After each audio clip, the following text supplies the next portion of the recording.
Vodevil, sainete, astracanada, ópera bufa, esperpento. No han faltado las metáforas teatrales para describir en las últimas horas la comparecencia sin preguntas de Leire Díez, que terminó siendo increpada por Víctor de Aldama, el presunto cabecilla de la trama Koldo. Leire Díez, periodista, militante socialista, desde esta semana exmilitante y para muchos fontanera del PSOE, está en el ojo del huracán tras filtrarse unos audios en los que supuestamente ofrece tratos de favor a cambio de información comprometedora sobre altos mandos de la UCO, de la Unidad Central Operativa de la Guardia Civil. En los próximos minutos hablaremos de Leire Díez, de Víctor de Aldama, de la conferencia de presidentes y también del borrador de sentencia que existe ya en el Tribunal Constitucional sobre la ley de amnistía. Comienza Claves de Actualidad.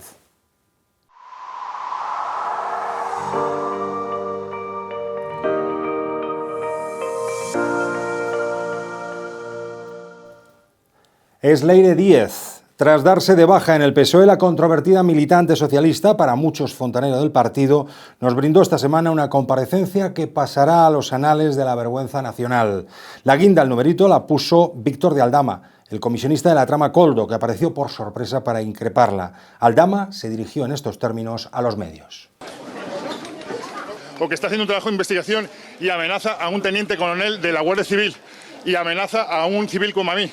Dice que está haciendo un trabajo de investigación. Ustedes son periodistas. Ustedes no creo que amenacen o digan que ojalá esté muerto alguien o digan Aldama hay que callarlo sí o sí. ¿A que no? Pues con que dé la cara, que no la ha dado, que ha salido corriendo en cuanto me ha visto. Hola, ¿qué tal? Muy buenas. Gemma Robles, directora de la red de contenidos de Prensa Ibérica. Ferran Boiza, ¿qué tal? Ferran Boiza, director adjunto de El Periódico. ¿Cómo estás? ¿Qué tal? Vaya numerito.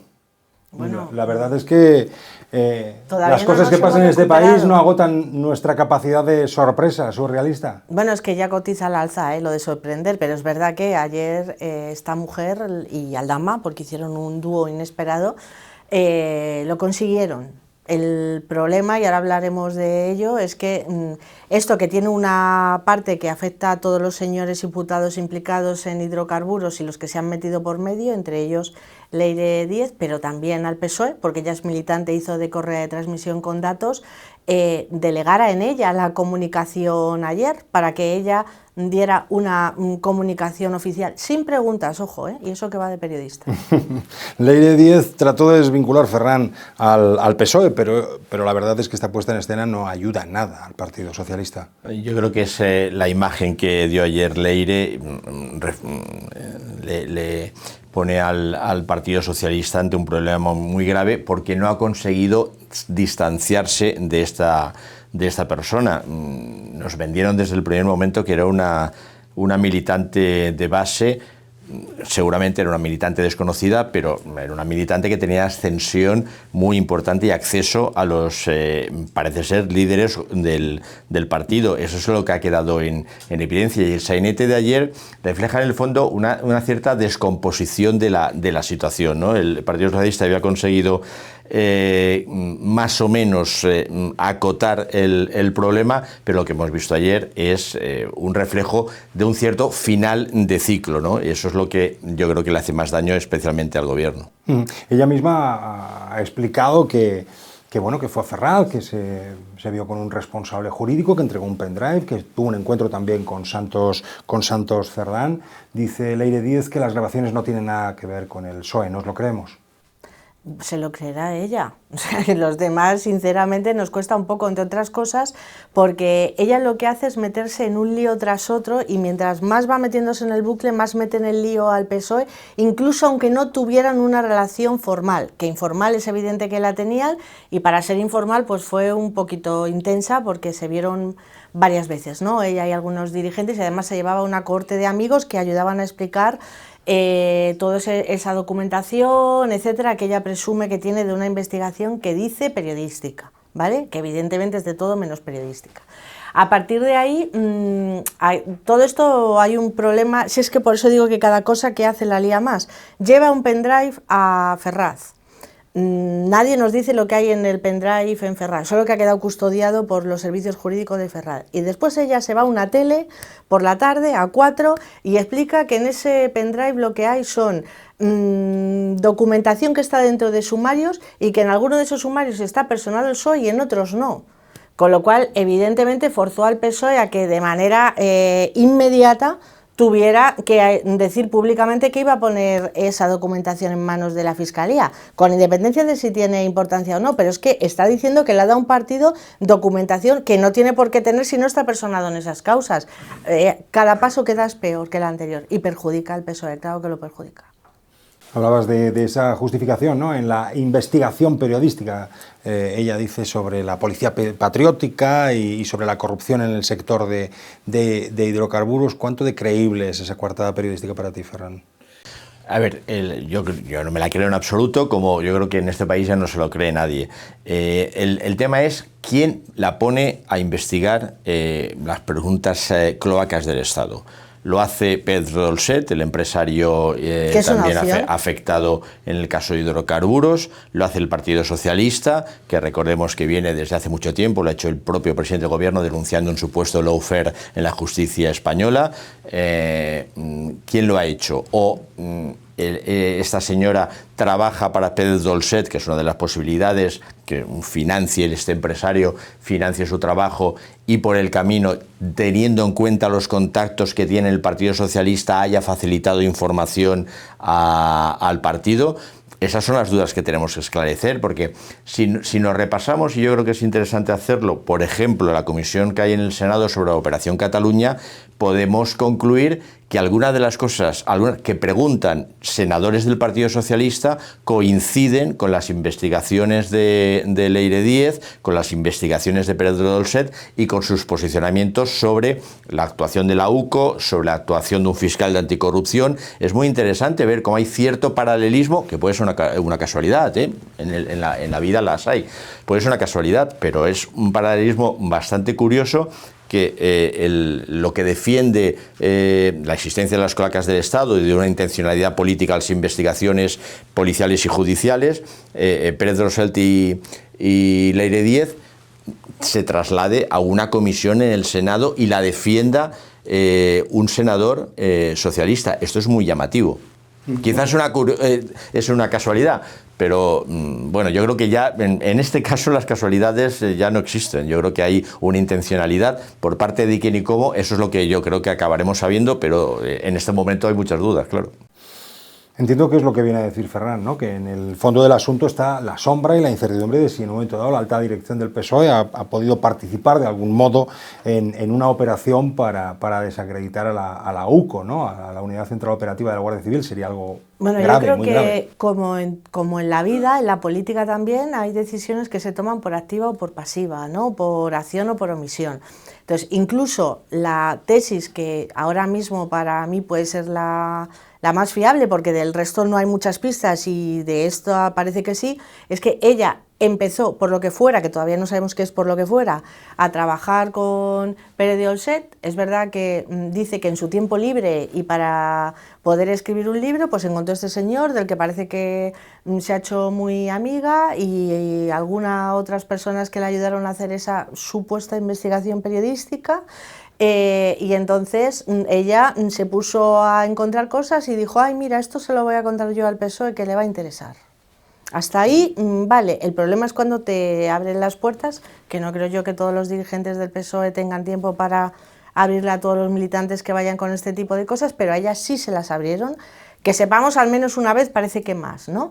Que quedaron estupefactos, que ahora hay muchas versiones de cómo quedaron con ese encuentro. Yo lo que no entiendo de todo esto es por qué el PSOE no ha salido por activa cuando ha visto la que se venía encima a dar su propia explicación y a tomar las riendas de la comunicación de lo que quisiera comunicar, lo que fuera.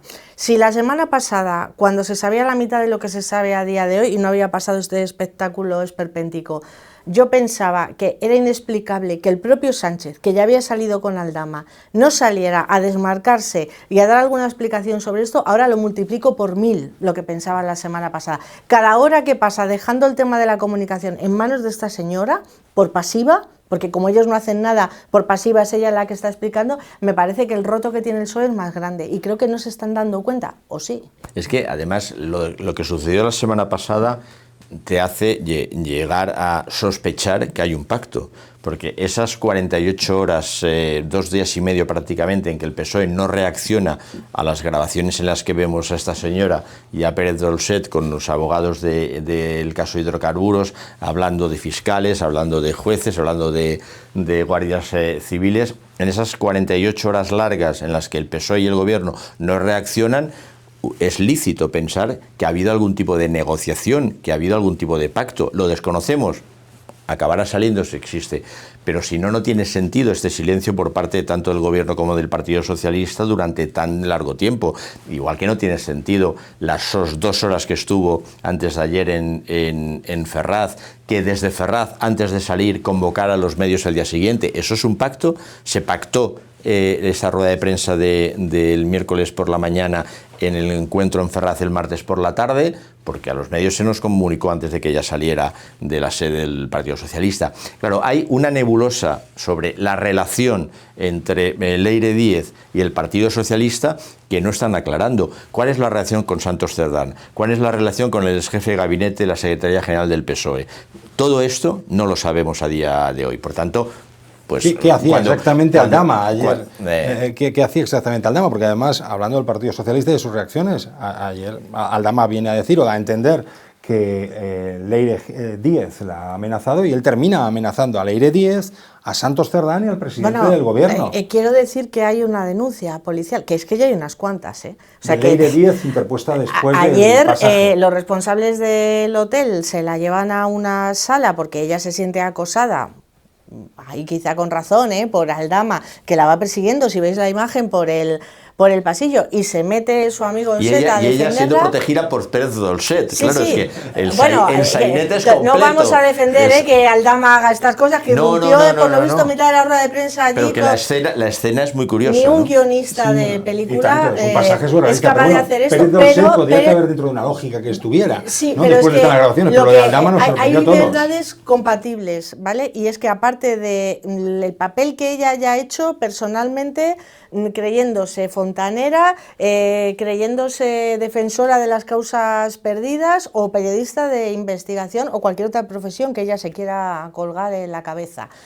Más cómo afecta esto al PSOE es totalmente compatible con que dentro del mundo de los hidrocarburos hay una causa con muchísimas ramificaciones, judicial complejísima en España, como ha ocurrido en otros países con otros sectores, cuya trama y forma de actuar es la misma. Se abren empresas fantasma que venden y luego cuando tienen que pagar ciertos impuestos como el IVA, etcétera, desaparecen y se quedan con ese dinero que el empresario retiene y debería devolver a la hacienda pública y no le devuelve.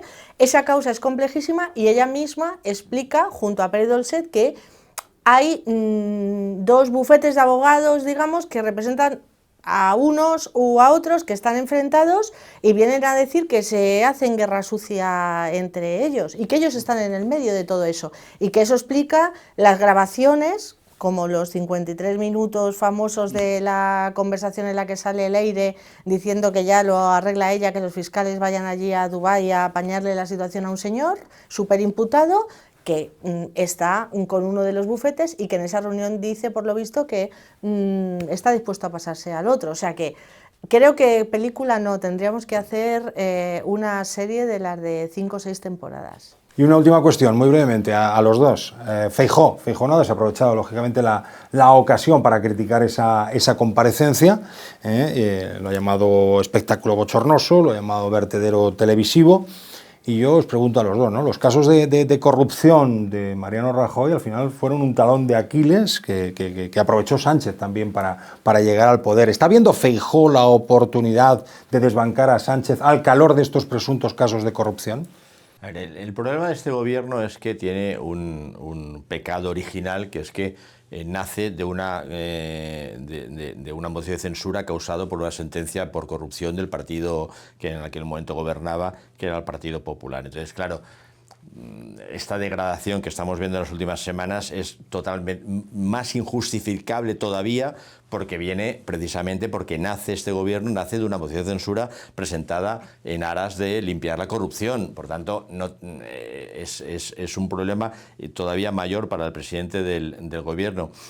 Pero él tiene una fortaleza, y la fortaleza principal y una debilidad Núñez Feijóo. La fortaleza principal del presidente del gobierno es que sus socios le mantienen el apoyo, porque les interesa, por lo que sea, los socios hasta ahora le han mantenido el apoyo. No hay una alternativa, no hay una moción de censura que pueda prosperar, precisamente porque los socios de Sánchez ya han dicho que van a continuar siendo socios de Sánchez. Tragando con la corrupción, tragando por lo que estamos conociendo, por lo que sea, porque les interesa, porque evidentemente hay muchas cosas en juego, pero la realidad es esa. Esa es la fortaleza de Sánchez en estos momentos, que sus socios no le van a abandonar. Y tiene otra fortaleza que es también debilidad a su vez del PP, que es que el PP, que tuvo un caso de corrupción con sentencia que le afectó muchísimo durante muchos años, como es la Gürtel, tiene otras causas que están ligadas a lo que se conoce, ¿no?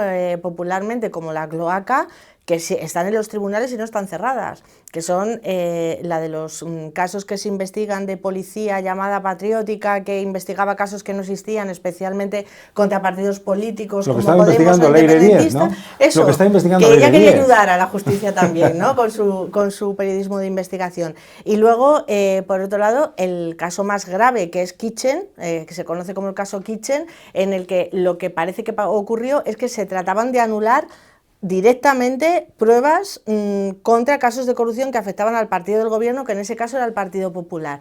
Entonces, ahora es verdad que está en una situación de erosión enorme el gobierno y el Partido Socialista, y el PP lo que debe hacer es cuidar mucho, creo yo, las intervenciones y medir lo que hace, porque todavía sigue habiendo coletazos de aquello. Hace una o 2 semanas han detenido al que fue secretario de Estado en el Ministerio de Interior, número 2, de Jorge Fernández, Fernández. Ni más ni menos que por un posible robo de datos públicos oficiales, ¿no? Entonces, bueno, es un tema delicado, pero que el PSOE aún así tiene que decidir qué hace, porque como lo deje todo en manos de esta mujer, lo demás igual nos vamos a divertir con mucho show, pero para el Estado igual no es muy positivo. Yo creo que debe hacer ya 5 semanas que el presidente del gobierno no ha comparecido y no ha permitido preguntas. 5 semanas. Un grave 5 error semanas de comunicación. Pues yo creo que con todo lo que estamos viendo en los últimos días, yo creo que una comparecencia del presidente del gobierno hay que exigirle, pero una comparecencia con preguntas. Pues seguimos expectantes. Ferran, Gemma, ¿quién dice que la información política es aburrida? Todos los días tienen su afán. Muchas gracias. No seremos nosotros quienes digan eso. Muchas gracias a los dos. Os engaño en otra ocasión. Que paséis buen día. Cuando quieras. Hasta otra. Continuamos. Este viernes se celebra la conferencia de presidentes que reúne al jefe del gobierno con los presidentes de las comunidades autónomas más Ceuta y Melilla. Se celebra por primera vez en Barcelona y llegamos tras una semana de durísimo enfrentamiento político. Toman asiento ahora en claves de actualidad 2 periodistas del periódico especializados en política, Mai Mariño y Iván Gil. ¿Qué tal? ¿Cómo estáis? ¿Qué tal? Buenos días. Durísimo enfrentamiento durante toda la semana a cuenta del orden del día. ¿Cómo hay que hacer para que se pongan de acuerdo en algo? Si supiéramos la fórmula, pero sí que es verdad que ya han convertido la conferencia de presidentes en otro lugar más de confrontación política y ya la parte institucional ha quedado, digamos, a un lado. Ya hemos visto cómo hasta el último momento siguen con las diferencias e imponiéndose unos a otros, tanto el gobierno intentando marcar la agenda política que ha perdido por los distintos casos que hay judiciales y de presunta corrupción alrededor del Ejecutivo, y luego por otro lado vemos como el Partido Popular quiere hacer de esta oportunidad, de este hito en la agenda, una forma de sacar pecho de que tiene el control autonómico. Veremos a ver qué nos encontramos en Barcelona.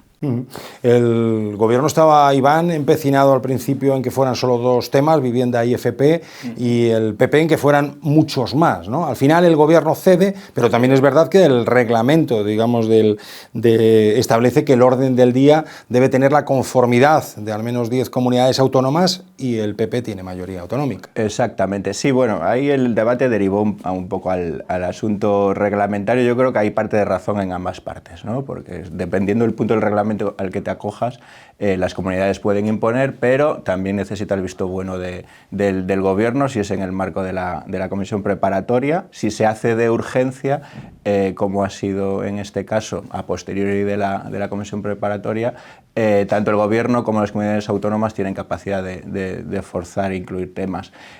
Yo creo que, como bien decía Mai, sí, pues, los foros multilaterales se han convertido también en el campo de batalla. El PP ha optado por hacer oposición desde las comunidades autónomas, que es donde tiene su músculo de poder institucional, y el gobierno, quizá porque bueno, lleva unos días, casi ya semanas, perdiendo un poco el control de la agenda, por eso decías tú, ¿no?, el tema de vivienda y FP, intenta contraponer modelos y ir al debate más político, pues servicios públicos frente a privatización, vivienda protegida frente a vivienda libre.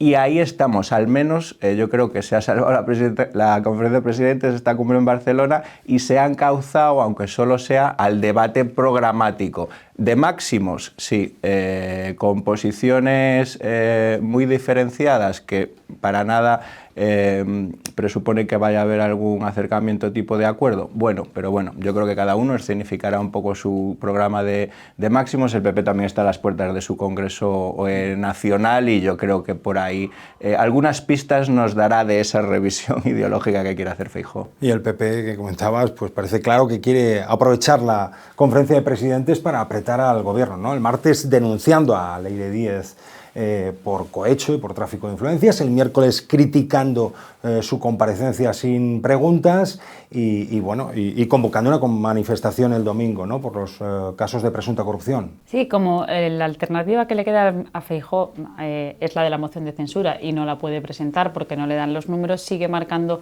su estrategia política de oposición pues con otros asuntos como los que decías, ¿no?, aprovechando los casos que le están saliendo al gobierno, caso Leire Díez, caso Aldama, caso Koldo, pues va aprovechando esos momentos y lo vuelve a hacer otra vez con una estrategia que ya la hemos visto, la de llamar a la calle, la de poner a la ciudadanía en la calle, tener presión social, porque la presión política ahora mismo no la tiene. Su estrategia, pegándose más a la ultraderecha, le está alejando de PNV y de Junts, por lo tanto los números en el Congreso siguen sin darle a Feijóo y por eso ahora mismo se embarca más en esa presión social. Y un poco también con la idea que apuntaba Iván, no hay que olvidar que tienen el Congreso de julio, que todos los partidos internamente se abren cuando llega un Congreso, aunque luego todo se escenifique en unidad, y veremos también a ver qué movimientos se esperan dentro de la dirección del Partido Popular.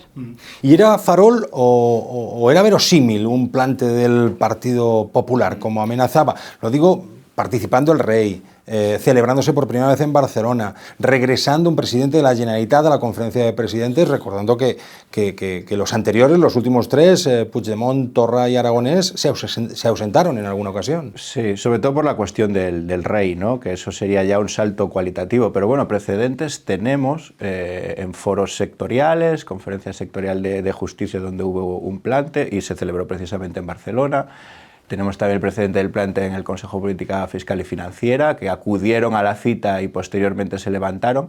Yo creo que de consumarse ese órdago, ¿no?, que se apuntó durante estos últimos días para la conferencia de presidentes, tendría más este modelo, ¿no?, acudir, saludar al rey, no hacer un plantón al rey y luego durante la reunión, pues por cualquier motivo, levantarse.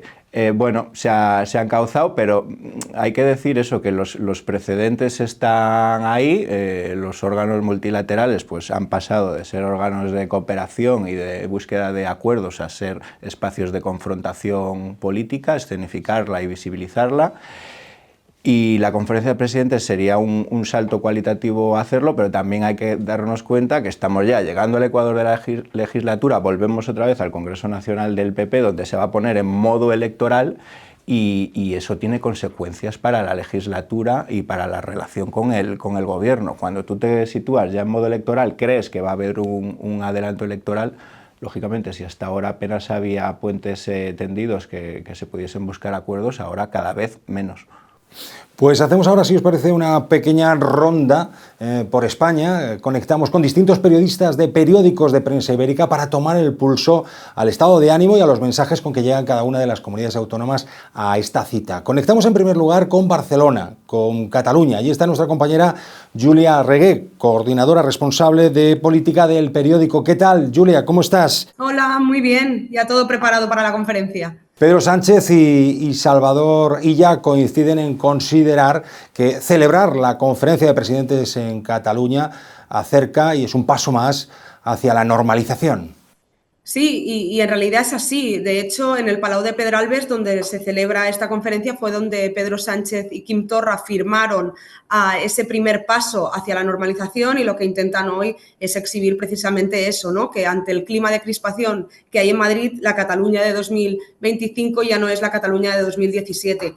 Illa pretende ejercer como anfitrión, exhibir esta normalización institucional, pero a la vez también quiere hablar sobre vivienda. Lo que es consciente el presidente es de que no va a poder esquivar el debate sobre la financiación catalana, y lo que intentará es defender este modelo como un modelo de solidaridad que también puede ser extensible a otras autonomías, pero sobre todo exhibir que el PP no tiene una propuesta conjunta en materia de financiación que permita exhibir un cambio de modelo, teniendo en cuenta de que está caducado. En materia de vivienda, Illa lo que quiere es centrar la conferencia en eso, pedir la cesión de activos y solares de la Sareb para continuar con su plan de regularizar el mercado. Illa está interviniendo el mercado en Cataluña para garantizar este acceso a la vivienda, y eso ha despertado también críticas de la patronal.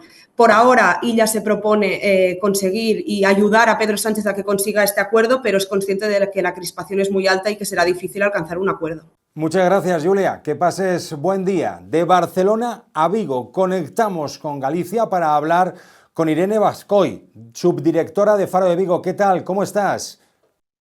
Muy bien. ¿Con qué ánimo, con qué mensajes llega Galicia a esta conferencia de presidentes? Pues mira, te voy a contar no cuál es el mensaje, sino cómo llega el presidente de la Xunta, Alfonso Rueda, a la conferencia de presidentes. Totalmente escéptico y totalmente desanimado.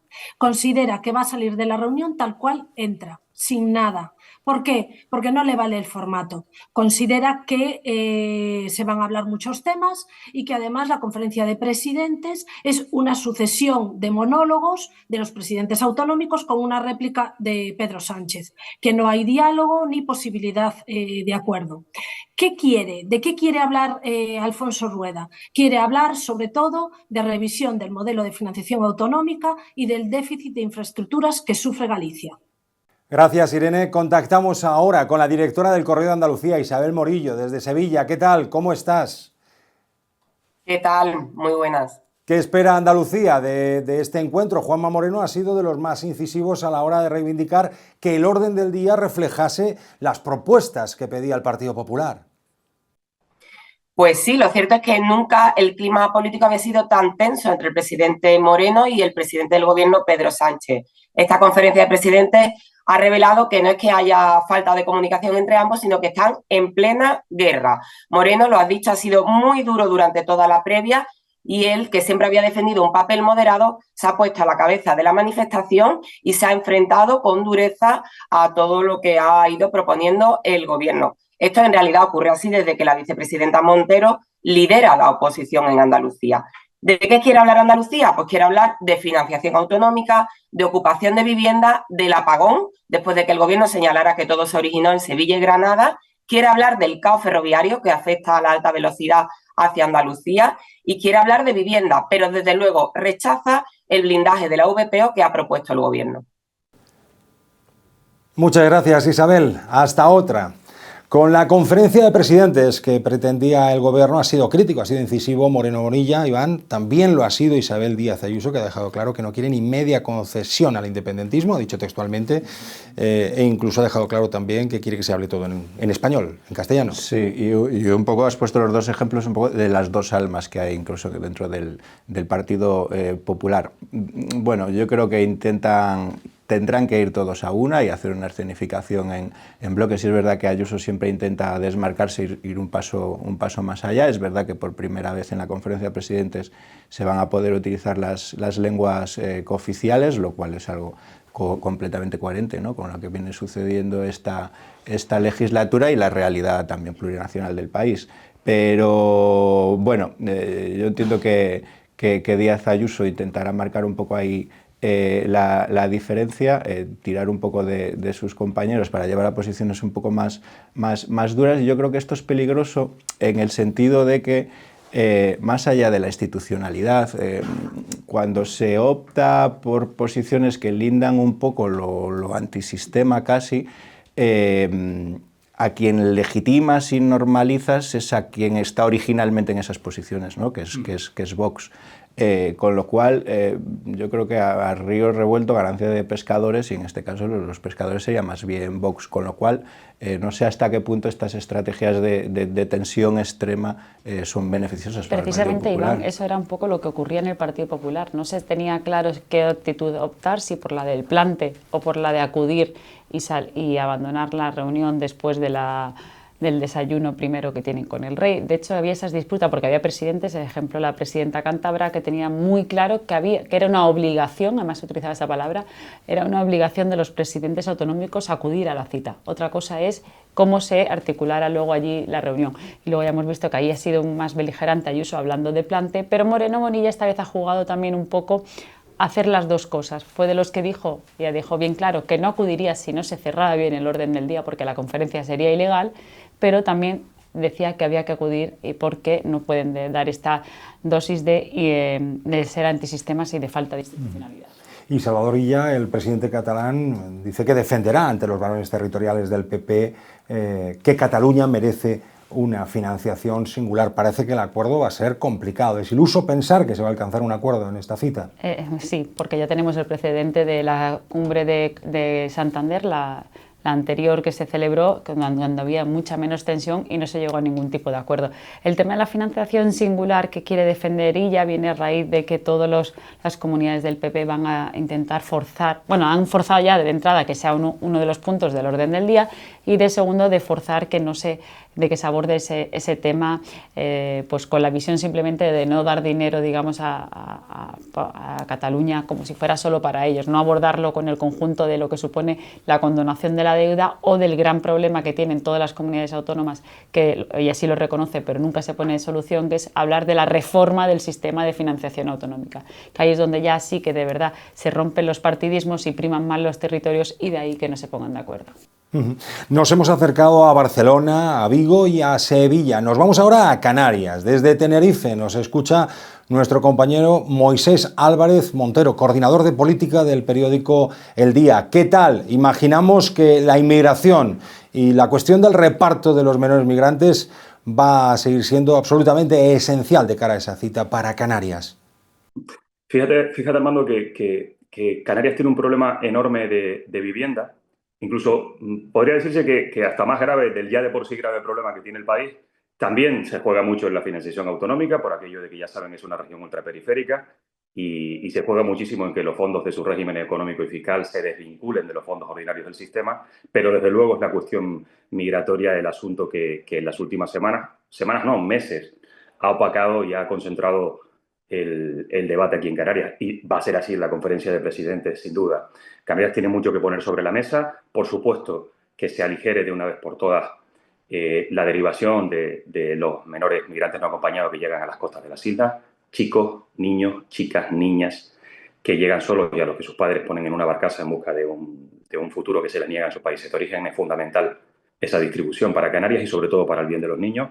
Está el asunto también de los menores solicitantes de asilo. Ya el Tribunal Supremo le ha dado un tirón de orejas al Gobierno central diciendo que de ese millar de chiquillos que han pedido asilo tiene que encargarse ya, y ha encontrado al menos, y esto ya lo hemos contado hoy además en exclusiva en nuestras páginas, ha encontrado para ello el apoyo del Gobierno vasco, del Lehendakari Pradales, para pedir un plan integral y estructural de atención a futuras, porque desgraciadamente parece que van a seguir ocurriendo, a futuras crisis migratorias. Muchas gracias, Moisés, por acercarnos la posición del Gobierno de Canarias en relación a esta conferencia de presidentes. Hay un momento dado en el que el Gobierno pues, acepta tratar más temas e incluye, como pedían los canarios, la inmigración, ¿no? Pero no incluye, Iván, la competencia exclusiva del Estado en el control de fronteras e inmigración, ¿no? Que es algo que reclamaba el PPP, entre otras cosas, pues porque entendemos que el Partido Popular quiere cuestionar en la conferencia de presidentes el acuerdo que permite a la Generalitat gestionar la devolución de inmigrantes, ¿no? Claro, en frontera. Sí, finalmente se tratará, ¿no? Porque se han aceptado todas las últimas propuestas. 16 en total eran al final, ¿no? Exacto, y en su literalidad.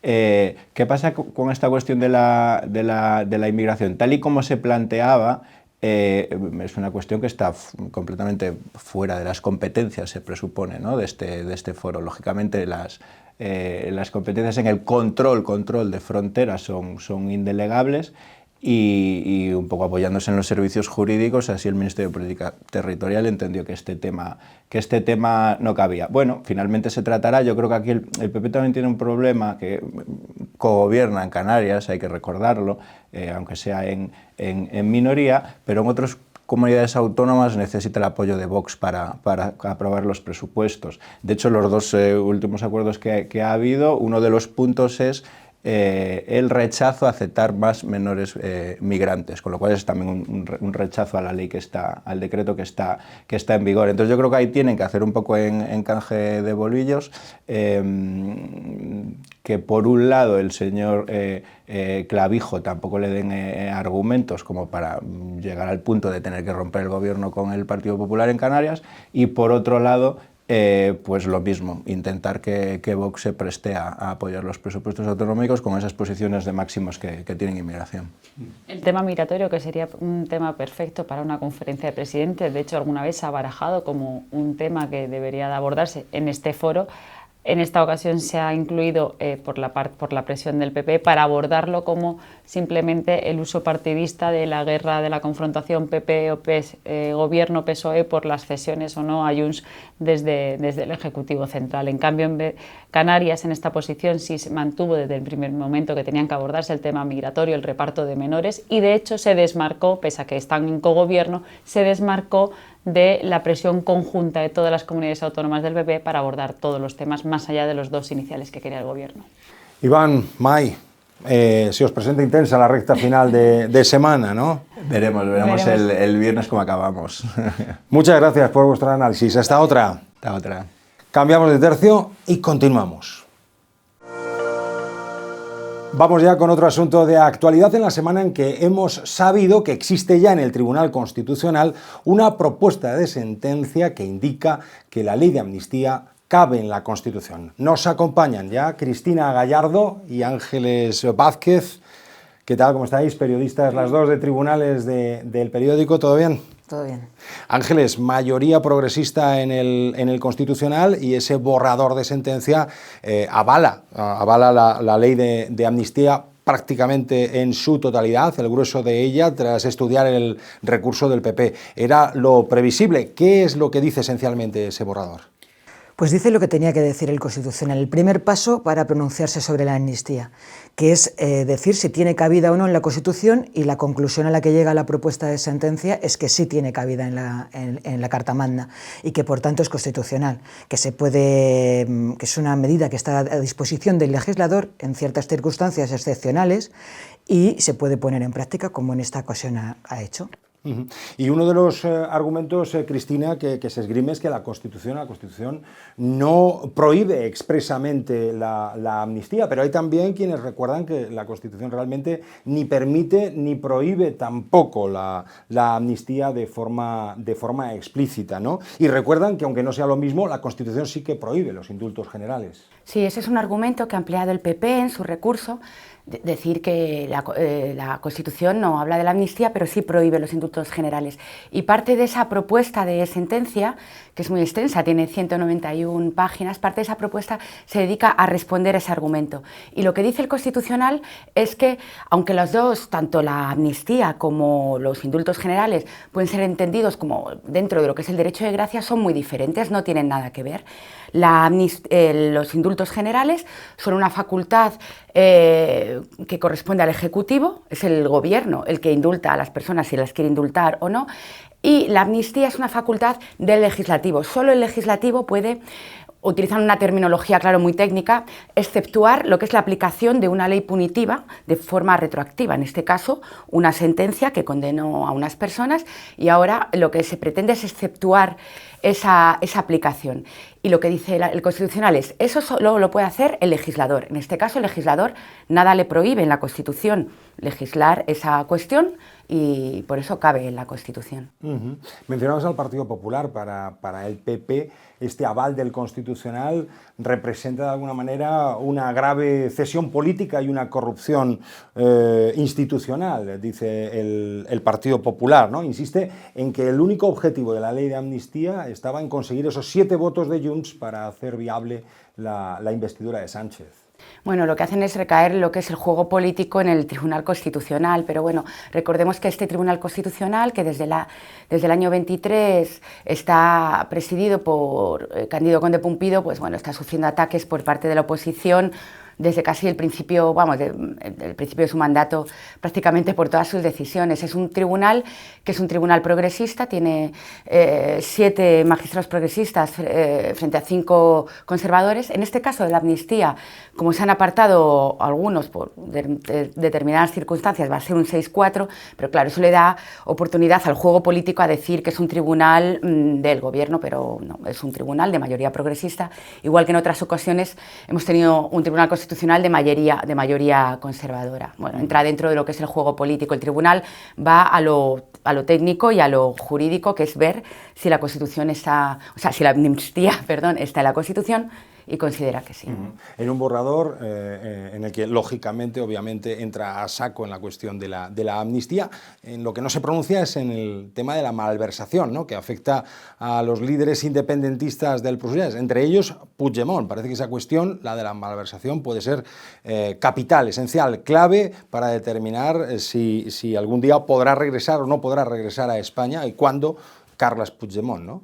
Así es, este es el kit de la cuestión. Cómo se aplica la amnistía a los líderes del procés, porque el Tribunal Supremo en su día no dijo que no se pronunció en este caso sobre si la constitucionalidad o no de la ley, sino lo que dijo es: no se aplica la amnistía al delito de malversación por el que fueron condenados, entre otros, Oriol Junqueras, y se procesó en rebeldía, entre otros, a Carles Puigdemont, porque ese delito de malversación entraba dentro de las excepciones recogidas en la propia ley de amnistía a juicio del Tribunal Supremo. Ellos dicen que no, y los condenados al menos ya han presentado recursos de amparo. Estos recursos de amparo, que ven el caso concreto de cada uno de ellos, no se verán hasta final de año, hasta a partir de otoño, final de año, y en ese momento será cuando el Tribunal Constitucional tenga que decidir si se tiene que aplicar la amnistía a la malversación o no. Es verdad que la sentencia que se conocerá en breve, porque lo que conocemos hasta ahora es un borrador, una propuesta de resolución, da una pista que ellos pueden alegar ante el Supremo y a lo mejor agilizar su caso.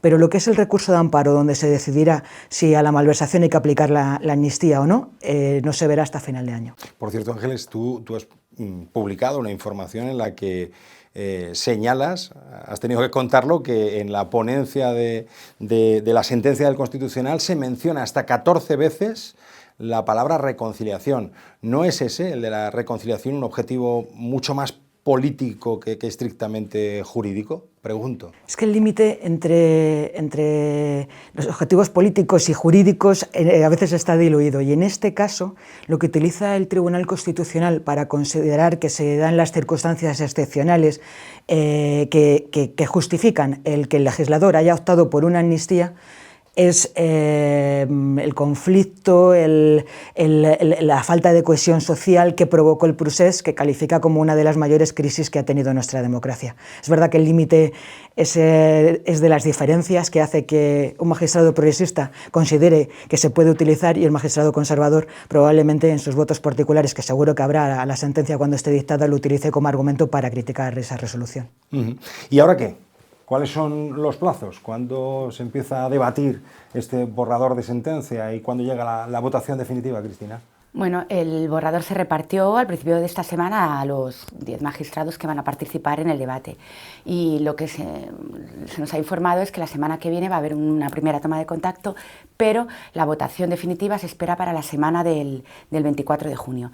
Es verdad que algunos magistrados, sobre todo del ala conservadora, están intentando dilatar ese debate, y creo que hay uno que ha pedido que se pueda extender a julio porque cree que el tema es tan importante que no debemos apresurarnos. Pero vamos, la idea del tribunal es que antes de llegar el mes de julio ya tengamos una sentencia, que además previsiblemente avalará la constitucionalidad de la ley de amnistía. Seguirá la línea del borrador. Sí. Cristina Ángeles, muchísimas gracias por arrojarnos luz, ¿no?, sobre estos asuntos judiciales que la verdad, para el común de los mortales, entre los que me incluyo, pues a veces resultan un tanto farragosos y complejos. Muchas gracias, hasta otra. A ti, Armando. Pues aquí ponemos el punto y final a Claves de Actualidad. Gracias por estar ahí, sean felices.